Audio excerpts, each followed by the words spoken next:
5 minute সময় আছে, আমি শেষ করে দিচ্ছি। 2 নম্বর আমাদের করণীয়, রমজান মাসে আমরা বেশি বেশি দান খয়রাত করব। কি করব? দান খয়রাত করব। কারণ এই রমজান মাসের যে মূল্য, যে ফজিলত, এটা আল্লাহ তাআলা নিজে হাতে দান করবেন। মালিক যখন দান করবেন তখন ছোটখাটো দেবেন না, স্পেশাল দেবেন, তাই না? কি পরিমাণ দেবেন সেটা কে জানে? আল্লাহ তাআলা জানেন।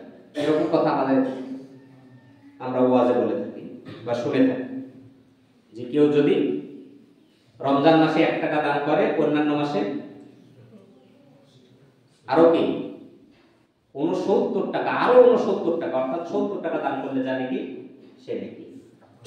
এই হাদিসটা কথাটা এর সাথে একটু বিপরীত। যেখানে রাসূলুল্লাহ সাল্লাল্লাহু আলাইহি ওয়াসাল্লাম বলছেন যে রমজান মাসের পুরো ইবাদতের দায়িত্ব আল্লাহ এবং এই পুরো ইবাদতের ফজিলত আল্লাহ তাআলা নিজে হাতে দান করবেন। সুবহানাল্লাহ। তার মানে আমরা যদি একটা গোল্ডের মধ্যে দিয়ে দিই, তাহলে একটা নির্দিষ্ট করে দেওয়া হচ্ছে, একটা নির্দিষ্ট করে দেওয়া হচ্ছে না। রমজান মাসের ইবাদতের ফায়দাটা, ফজিলতটা কোনো নির্দিষ্ট পরিমাণ নয়, এর পরিমাণটা আল্লাহ তাআলা দেবেন, এটা বেহিসাবি দেবেন।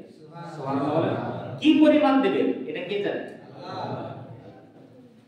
এই যে হাদিসে এরকম আছে, আস-সাওমুলি ওয়া আনা আজজি বিহি বা উজ্জাবি, যে রোজাটা আমার জন্য আর এর প্রতিদান আমি আল্লাহ তাআলাই কি নিজে হাতে দান করব। সুবহানাল্লাহ বলেন। তাহলে এর প্রতিদান আল্লাহ তাআলা যেহেতু নিজে হাতে দেবেন, আমরা একটা গন্ডির মধ্যে না রেখে আশা করে থাকবো যে আল্লাহ অনেক পরিমাণ পায়। দানটা অত্যন্ত গুরুত্বপূর্ণ একটা বিষয়। নবী করিম সাল্লাল্লাহু আলাইহি ওয়াসাল্লাম বলেছেন, প্রতিদিন সকালবেলা 2 জন ফেরেশতা নিচের আসমানে নেমে আসে, দুনিয়াতে নেমে আসে। আসবার পর এমন যে এক ফেরেশতা আল্লাহ তাআলার কাছে দোয়া করতে থাকে তাদের জন্য যারা দান করে। সুবহানাল্লাহ। এই বলে দোয়া করতে থাকে যে আল্লাহ, যে ব্যক্তিটা দান করেছে ওই দানের জন্য তার যা ঘাটতি রয়েছে ঘাটতিটা তুমি পূরণ করে দাও। কি আপনারা কি ঘুমাচ্ছেন নাকি? সারা শব্দ এদিকে আসছে, ওদিকে কোনো সারা শব্দ নাই। যে ঘাটতি হয়েছে ঘাটতিটা তুমি পূর্ণ করে দাও এবং এই দানের পুরো ফজিলত তুমি দান করে দাও। আর দ্বিতীয় ফেরেশতা দোয়া করতে থাকে যে আল্লাহ, দান করার সামর্থ্য ছিল কিন্তু দান করেনি, ওর সম্পদটা তুমি ধ্বংস করে দাও। দোয়া করছে কে? ফেরেশতা। কে দোয়া করছে? ফেরেশতা দোয়া করছে। হয়তো বা বলতে পারে যে আমার তো সামান্য কিছু আছে, এর থেকে কেমন করে দান করব? আল্লাহ তাআলা বলছে, আল্লাযীনা ইউনফিকুনা ফিস সাররাই ওয়াদ দাররা, তুমি সচ্ছল থাকো আর অসচ্ছল থাকো, সকল অবস্থায়। যারা সচ্ছল আছে তারা বেশি দান করবে, যারা অসচ্ছল আছে সামান্য কিছু দান করবে। ঠিক আছে না?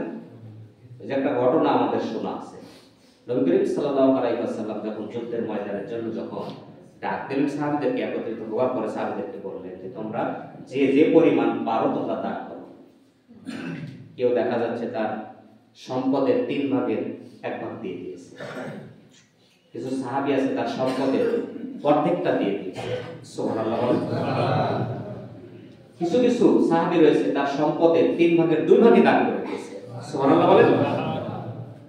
মা বোনেরা অনেক সময় তাদের কাছে টাকা পয়সা না থাকবার কারণে নাকের দুল, কানের যে দুলগুলো আছে এগুলো কি আল্লাহর রাস্তায় দান করে দিয়েছে। সুবহানাল্লাহ বলেন। আবু বকর সিদ্দিক রাদিয়াল্লাহু তাআলা তিনি ছোট্ট একটা পোটলা নিয়ে এক কর্নারে দাঁড়িয়ে আছে। আবু বকর রাদিয়াল্লাহু তাআলা রাসূলুল্লাহ সাল্লাল্লাহু আলাইহি ওয়াসাল্লাম বলেছেন, আবু বকর এদিকে আসো।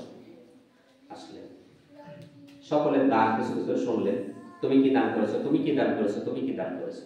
আবু বকর রাদিয়াল্লাহু তাআলা যখন বলছেন তুমি কি দান করেছো, বলছি ইয়া রাসূলুল্লাহ, আল্লাহ এবং তার রাসূলকে বাড়িতে রেখে এসে যা ছিল সমস্ত কিছু আমি এই পোটলাতে করে নিয়ে চলে এসেছি। ওনার বাড়িতে বেশি কিছু ছিল না, সামান্য কিছু আটা বা গম, সামান্য কিছু ছিল, এটা একটা পোটলাতে করে বা একটা ব্যাগে করে নিয়ে চলে এসেছে। রাসূলুল্লাহ সাল্লাল্লাহু আলাইহি ওয়াসাল্লাম সমস্ত দানের উপরে আবু বকর রাদিয়াল্লাহু তাআলা দানটা রেখে দিয়ে বললেন, আজকে সবচেয়ে শ্রেষ্ঠ দান হচ্ছে আবু বকরের। সুবহানাল্লাহ। সাহাবীরা অন্তর্গত হয়ে গেল, আমরা এত দিলাম, আমাদের চাইতে আবু বকরের দানটা এত বেশি হলো কেন? সমস্ত সাহাবীদেরকে তাদের মনের খোরাকটা পূরণ করবার জন্য আবু বকর রাদিয়াল্লাহু তাআলা আনহুকে সমস্ত সাহাবীদের দান শোনার পরে আবু বকর রাদিয়াল্লাহু তাআলা আনহুকে বললেন, যখন আবু বকর যখন বললেন যে আমি আল্লাহ এবং তার রাসূলকে রেখে বাড়িতে যা ছিল সমস্ত কিছু নিয়ে চলে এসেছি, রাসূলুল্লাহ সাল্লাল্লাহু আলাইহি সাল্লাম বলছেন তোমরা কিছু না কিছু বাড়িতে রেখে এসেছো আর আমার আবু বকর কিছুই রেখে, সুবহানাল্লাহ। অর্থাৎ তার সামান্য ছিল, সামান্যটাই কি করেছে? দান করেছে। এজন্য এই মাসে যত বেশি দান করবেন ফায়দাটা তত বেশি হবে। বলেন না ইনশাআল্লাহ। দান করবো কোথায়? আল্লাহর রাস্তায় দান করতে হবে। যেখানে যেখানে দান করা দরকার আপনাদের মস্তিষ্ক আছে, আল্লাহ তাআলা যে মস্তিষ্ক দিয়েছেন একটু চেষ্টা